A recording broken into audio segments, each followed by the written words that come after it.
Janasena cadre కు conditions పెట్టారు deputy CM Pawan Kalyan. ప్రతిరోజు ఒక ప్రజాప్రతినిధి పార్టీ కార్యాలయంలో అందుబాటులో ఉండాలని ఆదేశించారు ఆయన. అధికారంలోకి వచ్చామని దుర్వినియోగం చేయొద్దని, రౌడీయిజాన్ని నమ్ముకోవద్దని హెచ్చరించారు పవన్. దురుసుగా మాట్లాడటం, బెదిరింపు ధోరణితో వెళ్లడం కరెక్ట్ కాదన్నారు ఆయన. ఎవరైనా దురుసుగా వ్యవహరిస్తే ఊరుకునేది లేదని వార్నింగ్ ఇచ్చారు పవన్. అవసరమైతే అలాంటి వారిని వదులుకోవడానికి సైతం సిద్ధమన్నారు ఆయన. అంతేకాదు మహిళా నేతలను సోషల్ మీడియాలో విమర్శించిన సీరియస్ యాక్షన్ ఉంటుందని వార్నింగ్ ఇచ్చారు డిప్యూటీ సీఎం పవన్ కళ్యాణ్.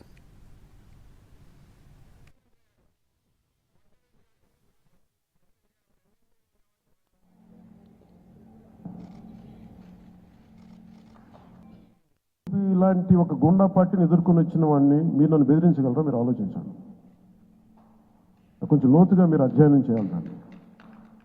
ఎందుకంటే మాట కావాల్సిన సంస్కారం కావాలి. ఇక్కడ మీరు కూర్చోబెట్టి బెదిరించేసి సామాజిక మాధ్యమంలో మన నాయకులను మీరే తిడతా ఉంటే నేను మిమ్మల్ని వదులుకోవడానికి సిద్ధంగా ఉంటాను, గుర్తుపెట్టుకోండి.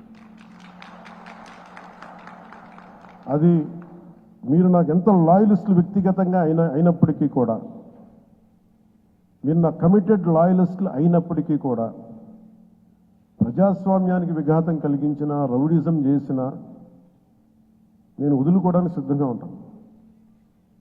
దయచేసి దీన్ని మీరు మంచి మనసుతో అర్థం చేసుకోండి. అది నేను మాట్లాడినప్పుడు ఎందుకు చాలా తీవ్రంగా ఉంటుంది.